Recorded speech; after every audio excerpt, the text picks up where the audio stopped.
My guest tonight is a legal practitioner and a sympathizer of the NDC, Nick Bakpo Samoado.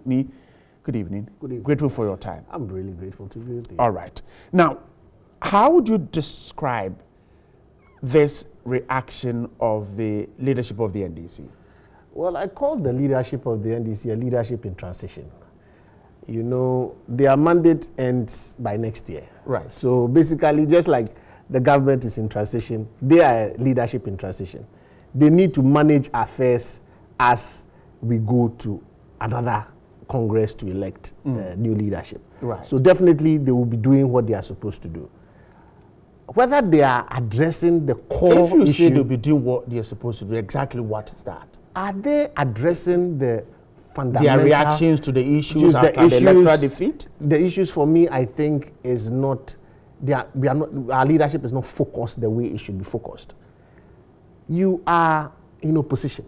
The election is over. Right. And if you realize there's the law in respect of the Transitional Act has even made it clear that within 24 hours of the announcement of the results, the government begins the process of handing over. You should start behaving as if you are also in opposition, and you prepare yourself to leave the opposition office. Exactly, to leave as you are supposed to do.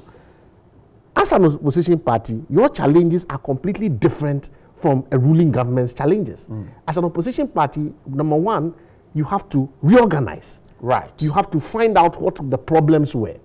Then you have a very limited time period within which you are to organize your elections from your all levels of your party. Polling stations, whatever, however you're all the way out. Then you have to move to elect MP candidates for your so-called orphan areas, because those are places where you don't have sitting MPs. Right. Then you have to move on to deal with the issue of electing a presidential candidate, give him enough time. So if you remember, there was a debate in the NPP as to when they were to hold their election. They did it early so that they would deal. That is a signal for an early Congress. Precisely. And you know what is even more demanding in the situation of the NDC is that you are dealing with an unprecedented situation. You have been defeated by 1.2 million votes. That means that not only have you lost in respect of votes that were belonging to your opponent, your core itself didn't count. Your core supporters either did not vote or they voted against you. So we have a situation where we have to deal with an unprecedented situation, because this is the party that went to early Congress when there was a challenge in respect of President Mills. Right. We went earlier than we would have done. The current leadership of the party must recognize that they are dealing with an unprecedented situation and they cannot stand in the way of change. You think they want to cling on to power? It's quite clear that there's an attempt to cling on to power, and whether they like it or not, they would have to account to the people. It is better we do it early so that the people have a say in the new direction that the party is to go, or we would do the house cleaning exercise in the open, and at the end of the day, they will still have to face the electorate in an election within the internal party structure. And I think that it is the earlier they recognize that, give us a roadmap, start cleansing the party because we come from a revolutionary background. Right. And that revolutionary background demands probity and accountability. If we've gone to an election and you have lost, we need to revitalize the base. Those of us who are sympathizers of the party and those who are concerned about what has happened in the party are prepared to allow them to proceed out in a very dignified manner, so as to allow the process of change to take place. We do not want to discuss the problems in the open. But if they refuse to allow the space for that movement to be able to take shape and root through an early election for us to cleanse the party and allow the party to take its rightful position, then what they basically are saying is that let us inform the electorate as to the reasons why we lost, and then make their case worse, because then when they go for the election, the party will tell them ultimately what the problem is.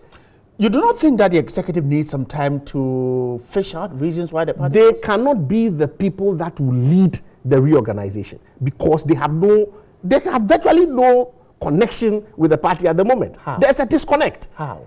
I challenge because they lost election. I challenge the party hierarchy now to roll out a program to see whether they will be able to even hold one constituency meeting in order to find out what the problem is. It's an open challenge. You're speaking for every member of the NDC. Is that the case? I'm speaking for those who are in the majority, who are sickened by what happened, and who believe that we need a revolutionary change.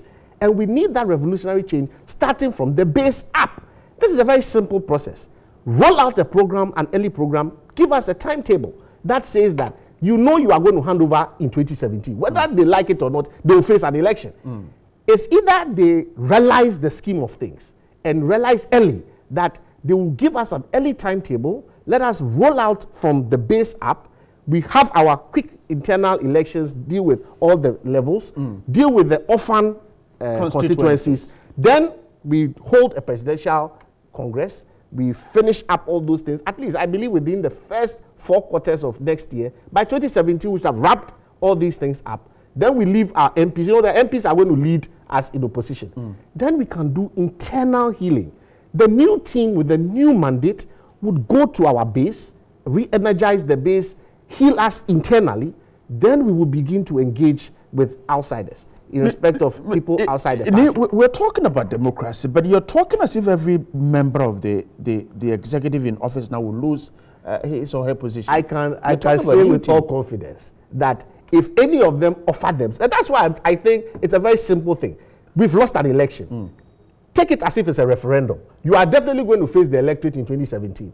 Save us the time and energy and space and give us, put yourself out for election. If you believe that you run an effective and good campaign, go to the people for a renewal of mandate and let's see whether you would get that mandate. I don't even think a single one of the executives will be, even right down to the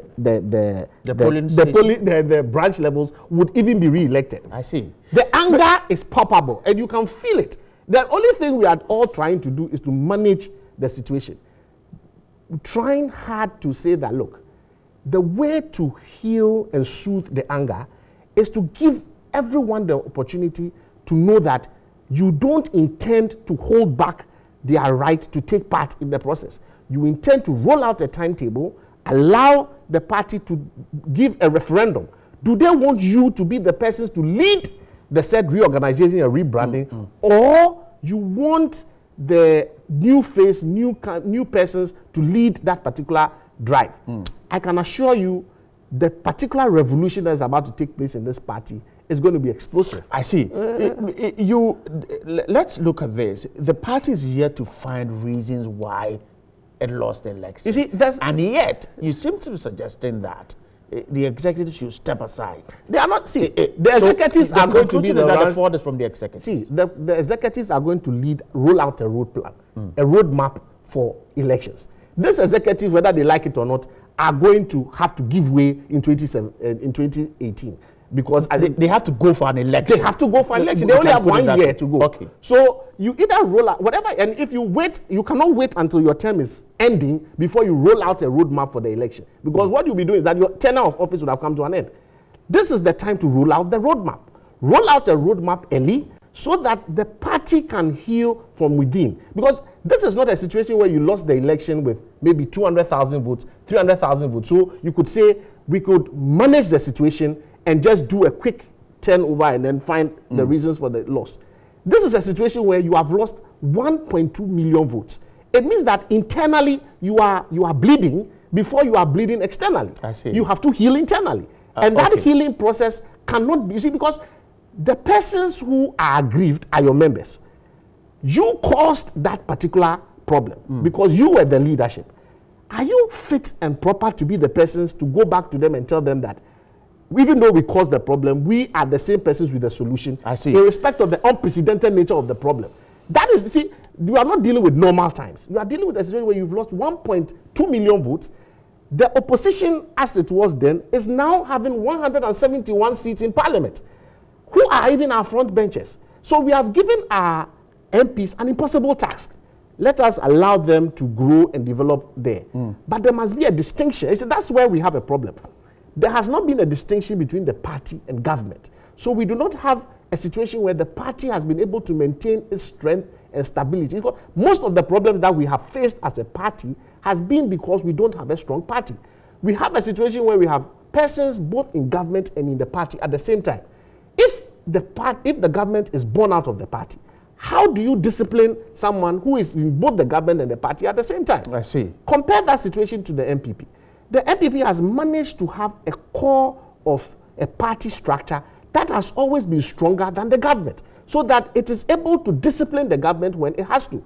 And moving forward, those are some of the reforms some of us are going to advocate for. You can't hold a position if ever we are coming into power. You would have a situation where you have a clear choice to make. You stay in the party. You stay in the party. Or you go to government. You cannot be a board member and be a member of the party. That is part of our problem. A structure that has made it impossible for the party to play its proper role as the supervisor and as the stronger arm of that particular combination. Let's get ready to wrap up our conversation. Yes. Your chairman insists that these things should not be discussed in the media. The chairman has no monopoly over how this particular situation should be solved.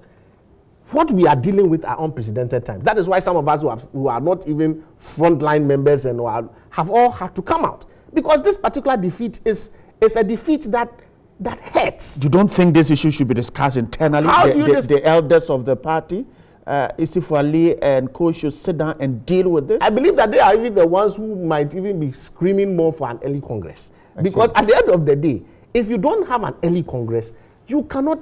Listen, this is a choice that the party leadership has. You either give this early Congress for the membership of the party to have a say in the future rollout of the party, or we discuss the reasons why we lost openly. And I think that will be more damaging. That's defying the chairman of the party. The chairman cannot sit on the time bomb that is about to explode. The point is, there is a cry for change within the party. There's a cry for the party to go back to its roots, reform, reshape, and be built on the ideals and the principles that form the party. And I can assure all members of the NDC that we have suffered a defeat.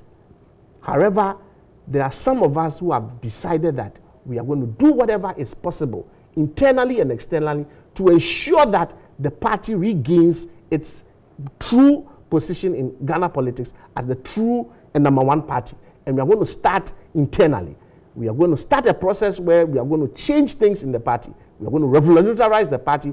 And whoever wants to stand in the way, unfortunately, I don't think would find any solace in that. They know what they have to do. The people must have a say in how the direction of the party is supposed to go. And I believe that the party leadership will listen, open the space up, give us a roadmap for Congress, make it possible for us to elect new executives across board. If they feel that they have a chance, they should put themselves up for election. It's a very simple matter. All right, Ni, grateful. I'm very grateful for your time tonight. Ni Kpakpo Samuado is a private legal practitioner and a sympathizer of the NDC. They're talking to me. Of course, you can go to our social media platforms and post your comments.